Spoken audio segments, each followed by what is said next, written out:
Hello everyone, welcome back to my YouTube channel.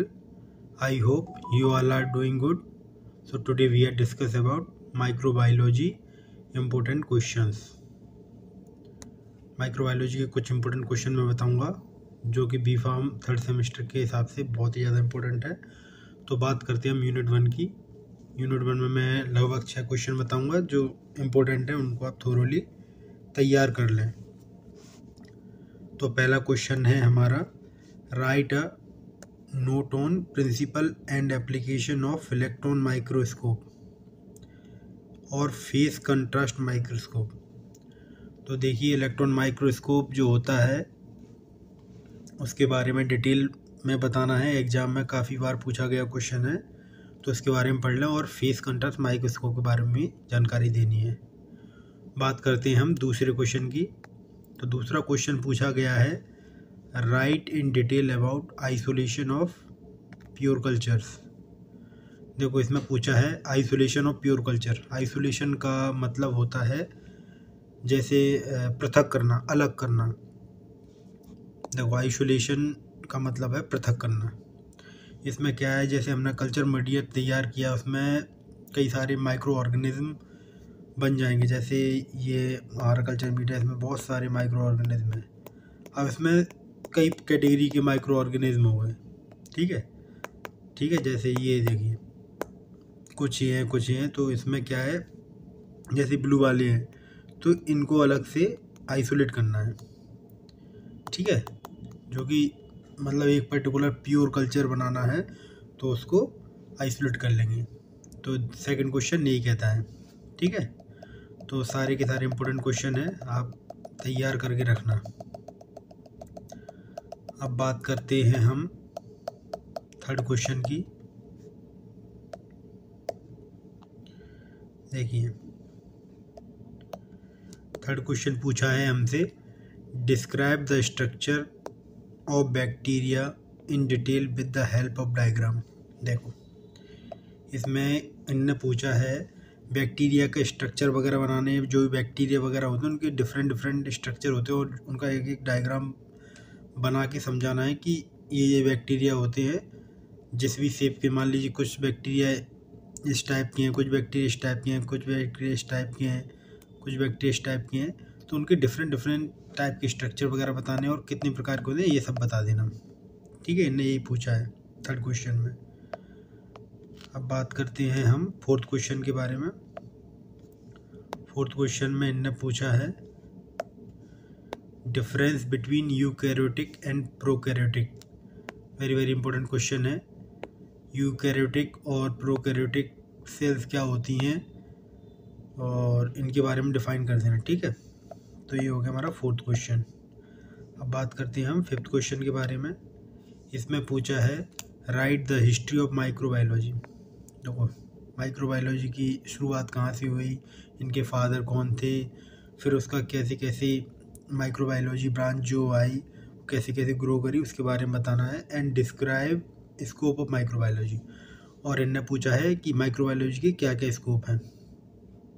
ठीक है, आज की डेट में हम देख ही रहे हैं माइक्रोबायोलॉजी का हर जगह तो यूज़ हो रहा है। जो भी हम बैक्टीरिया वायरस डेवलप होते हैं तो उसके लिए हम एंटीबायोटिक वगैरह बना रहे हैं। तो ये सब माइक्रोबायोलॉजी की तो है, तो ये सब बताना है हमको फिफ्थ क्वेश्चन में। ठीक है, अब बात करते हैं हम सिक्स क्वेश्चन की। सिक्स क्वेश्चन में इनने पूछा है, right a note on growth curve. देखो, ये बैक्टीरिया का ग्रोथ कर्व बताना है कि बैक्टीरिया ग्रोथ कैसे करता है। ठीक है, ये सब इनने पूछा है। एक मैं छोटा सा एग्जांपल ले लेता हूँ ग्रोथ कर्व का। तो ग्रोथ कर्व क्या होता है, ये कर्व होता है। ठीक है, इसमें क्या है, ये इसके फेस दिए, कुछ अलग अलग फेसेस दिए हैं इसके। ये देखिए,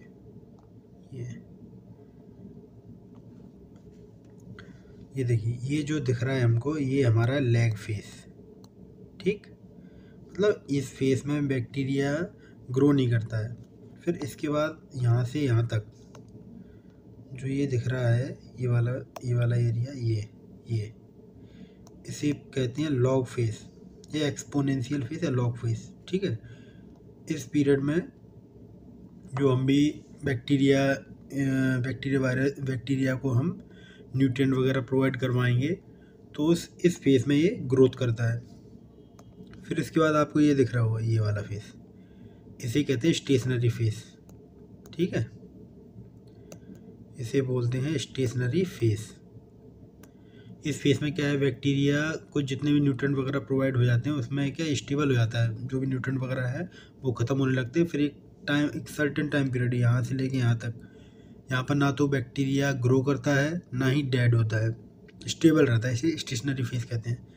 और लास्ट में आपको दिख रहा होगा ये वाला, ये इसे बोलते हैं हम डेथ फेस।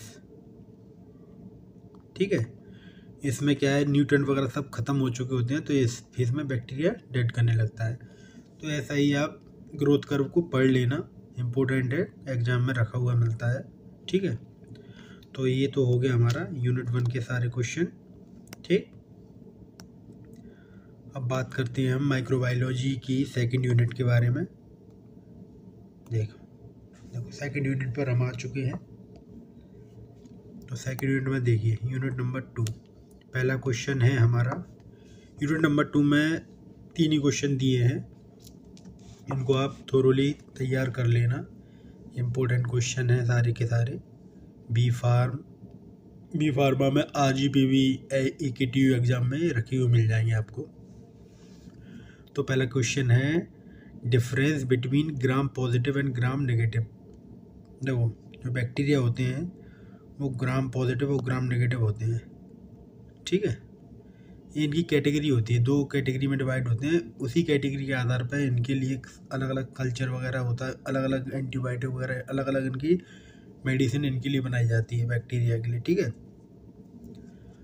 ग्राम पॉजिटिव होते हैं, उनमें क्या है, ये थिन लेयर होते हैं। ग्राम पॉजिटिव बैक्टीरिया जो होते हैं थिन लेयर होते हैं, मतलब बहुत ही पतली मेम्ब्रेन होती है, इनको आसानी से तोड़ सकते हैं। ग्राम नेगेटिव थोड़े थिक लेयर के होते हैं, मोटी लेयर के होते हैं, इनको आसानी से तोड़ नहीं सकते। इनके लिए थोड़ा सा अच्छी पोटेंसी की एंटीबायोटिक वगैरह यूज़ करी जाती है। ठीक है, तो पहला क्वेश्चन हो गया हमारा। सेकंड क्वेश्चन की बात करते हैं हम, व्हाट इज़ स्टेरिलाइजेशन।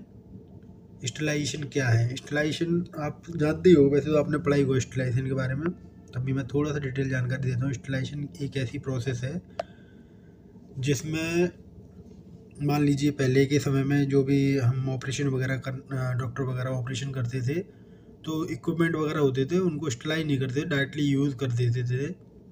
तो उस समय होता क्या था, जो भी इक्विपमेंट वगैरह है उसमें बैक्टीरिया वायरस होते वो हमारी बॉडी में अंदर चले जाते थे, तो वो हमारी बॉडी को हार्म करते थे। लेकिन इस समय जो भी हम इक्विपमेंट वगैरह यूज़ करते हैं उनको ऑपरेशन से पहले हम स्टेरिलाइजेशन करते हैं, मतलब उनको मतलब उसमें जो भी माइक्रो ऑर्गेनिज्म वगैरह प्रेजेंट हैं उनको स्टेरिलाइज करके उनसे रिमूव कर देते हैं। ठीक है, इसी प्रोसेस को स्टेरिलाइजेशन प्रोसेस करा जाता है। और ये आपने देखे हो आपके लेबोरेटरी में ऑटोक्लेव वगैरह हो गई, हॉट एयर ओवन, ये सब स्टेरिलाइजेशन प्रोसेस हैं। और उन्होंने पूछा है, what are the various method of sterilisation describe in detail. जो भी मेथड वगैरह हैं उनको डिटेल में समझा देना। ठीक है, देखो स्टेरिलाइजेशन में एक क्वेश्चन तो ऐसे पूछ लिया, दूसरा क्वेश्चन ऐसे भी पूछ सकते हैं। देखिए, difference between dry and moist heat sterilisation. देखो इसमें इन्होंने पूछा है, स्टेरिलाइजेशन 2 तरीके से कराया जाता है, एक तो होता है हमारा ड्राई हीट स्टेरिलाइजेशन और मॉइस्ट हीट स्टेरिलाइजेशन। तो इसको आप अगर डिफरेंस के तरीके से आप याद करो, कंपैरेटिव एनालिसिस करके याद करो तो जल्दी से याद हो जाएगा। और ये क्वेश्चन भी एग्जाम में पूछा गया है, इस तरीके से पूछ सकते हैं। ठीक है, और ये क्वेश्चन इस तरीके से पूछ सकते हैं, describe the process of sterilisation by autoclaving, explain detail. जो मैं अभी बोल रहा था, ऑटोक्लेव एक प्रोसेस होती है। ऑटोक्लेव आपने देखी होगी, जिसमें आपकी लेबोरेटरी में एक ऑटोक्लेव रखा हुआ, जैसे ये ऑटोक्लेव है, इसमें एक ढक्कन लगा रहता है, इसमें रबड़ लगी रहती है और उसको एक प्रेशर कुकर की टाइप का ही कुछ रहता है। और यहाँ से इसमें कुछ अपने जो भी इक्विपमेंट वगैरह स्टेरिलाइज करने वो यहाँ पर रख देते हैं, फिर उसको हम प्लग में लगा देते तो वहाँ से हीट मिलती है और वो स्टीम के थ्रू स्टेरिलाइज हो जाता है। तो ये ऑटोक्लेविंग प्रोसेस है, इसको भी आप देख लेना। ठीक है, अब बात करते हैं हम सेकंड यूनिट में 2 ही क्वेश्चन थे, ठीक है। तो इन दोनों क्वेश्चन को आप तैयार करके रखना, छोड़ना नहीं। अब इसी के साथ हमारी सेकंड यूनिट कंप्लीट हो गई। इंपॉर्टेंट क्वेश्चन मैंने फर्स्ट यूनिट और सेकंड यूनिट के दे दिए हैं। अब आप बात करते हैं यूनिट नंबर 3 की। देखिए यूनिट नंबर 3 में पहला क्वेश्चन पूछा है, तो पहले देख लें हम कितने क्वेश्चन हैं यूनिट नंबर 3 में। यूनिट नंबर 3 में 3 क्वेश्चन दिए हैं, बहुत आराम से हो जाएंगे। अभी से आपके पास पर्याप्त सफिशिएंट समय है, आराम से तैयार कर लेना। तो 3 में पहला क्वेश्चन है write in detail about virus और fungi morphology classification and reproduction cultivation. इसमें इनने पूछा है कि वायरस के बारे में बताएं और फंगी मॉर्फोलॉजी वगैरह, जो भी वायरस और फंगी के बारे में बताएं, ठीक है। मॉर्फोलॉजी क्लासिफिकेशन, मॉर्फोलॉजी मतलब इनका साइज शेप किस प्रकार का होता है, इसी को मॉर्फोलॉजी कहते हैं। साइज शेप वगैरह की जानकारी देता है वो, इसे मॉर्फोलॉजी कहते हैं। और क्लासिफिकेशन और उनके क्या क्या क्लासिफिकेशन वो भी बता देना। रिप्रोडक्शन, कैसे कैसे वो जनरेट होते हैं और कैसे कैसे अपना मतलब रिप्रोडक्शन वगैरह करके ग्रोथ बढ़ाते हैं। और कल्टीवेशन तो आपने सुना ही होगा कि इनको कैसे पैदा किया जाता है, ठीक है। तो पहला क्वेश्चन हो गया हमारा। बात करते हैं हम सेकंड क्वेश्चन की। सेकंड क्वेश्चन है हमारा briefly explain the method for carrying out the sterility test on pharmaceutical product. Sterility test वगैरह जो भी होते हैं फार्मास्यूटिकल प्रोडक्ट के, उनके बारे में डिटेल जानकारी देनी है, ठीक है। अब बात करते हैं हम थर्ड क्वेश्चन की। What are disinfectant, add a note on evaluation disinfectant. Disinfectant यही मान लीजिए जैसे हम सैनिटाइज़र वगैरह यूज़ करते हैं, जो भी हाथ, जैसे हम बाहर से कहीं से खेल के आ रहे हैं तो जो भी बैक्टीरिया वायरस और वगैरह होते हैं जो हमारे हाथ वगैरह में लग जाते हैं, तो उसके लिए हम सैनिटाइजर यूज़ कर रहे हैं, तो उसको रिमूव करने के लिए डिसइंफेक्टेंट बेसिकली यही होता है। What are the disinfectant, add a note on evaluation disinfectant. और डिसइंफेक्टेंट के इवैल्यूएशन के बारे में जानकारी दें। तो इसी के साथ हमारी हो गई है यूनिट नंबर 3 कंप्लीट। अब बात करते हैं यूनिट नंबर 4 की। तो यूनिट नंबर 4 में इनने पूछा है पहला question, discuss the design and layout of aseptic area. देखो इनने पूछा है discuss the design and layout of aseptic area. Aseptic area से आप क्या समझते हो बताओ। एसेप्टिक एरिया ऐसा एरिया जहाँ पर मान लो माइक्रो ऑर्गेनिज्म वगैरह, कोई भी मान लिया मेडिसिन या एंटीबायोटिक वगैरह बना रहे हैं, तो उस जगह को एसेप्टिक एरिया ऐसे एरिया में बनानी है कि वहाँ पर माइक्रो ऑर्गेनिज्म प्रेजेंट ना हो, अच्छे से वर्क हो, जिससे हमारी मेडिसिन अच्छे से बन जाए, ठीक है। उसका एक लेआउट बनाना है। जैसे मान लीजिए मान लो हमने कहीं कंस्ट्रक्शन कर रहे हैं, कोई एसेप्टिक एरिया बना रहे हैं, तो एसेप्टिक एरिया ऐसा ना हो कि मान लो हम उसमें एंटर कर रहे हो और जैसे हम मान लीजिए हम कॉलेज जाते हैं, तो कॉलेज की बिल्डिंग में हमको एंट्रेंस करते हैं, तो एंट्रेंस करते ही सीढ़ियाँ मिलती हैं। अब ऐसा ना हो कि हमने एंट्रेंस करा और वहीं पर एसेप्टिक एरिया बना है। अगर वहीं बना हुआ तो ये सही नहीं है, वहाँ से कुछ ना कुछ माइक्रो ऑर्गेनिज्म चले जाएंगे। तो इसलिए एसेप्टिक एरिया ऐसी जगह बनाना है कि वहाँ पर माइक्रो ऑर्गेनिज्म वगैरह ना जा पाए और थोड़ा सा दूर बनाया जाता है ये ज़्यादातर। तो सेकंड क्वेश्चन है हमारा यूनिट नंबर 4 में, write various air flow pattern in laminar air flow.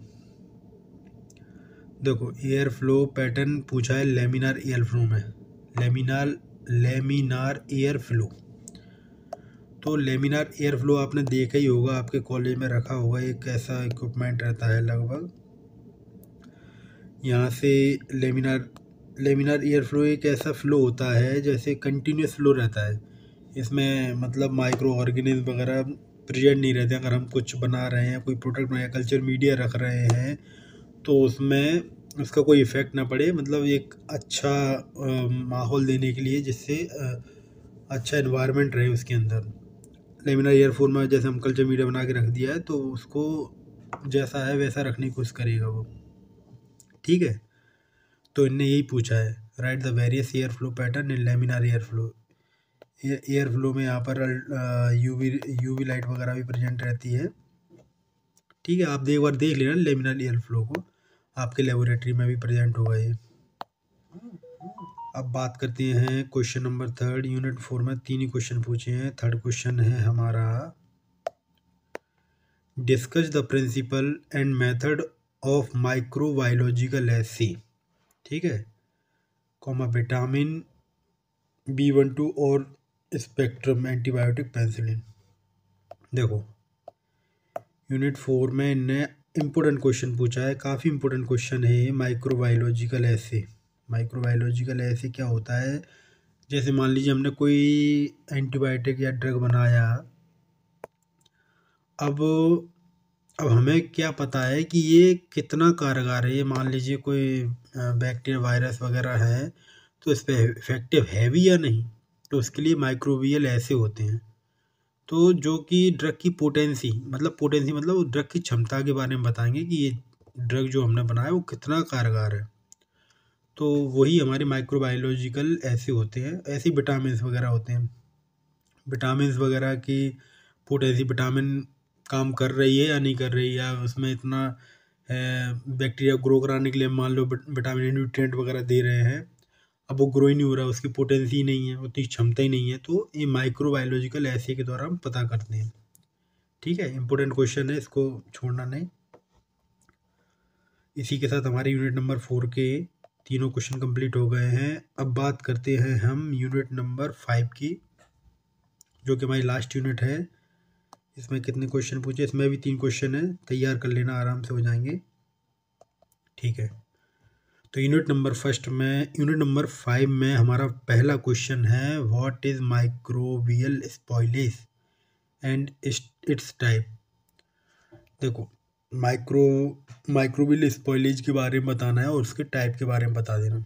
आप तैयार कर लेना आप ये क्वेश्चन। ठीक है, और इस क्वेश्चन को ऐसे भी पूछ सकते हैं, elaborate various factor affecting microbial spoilage.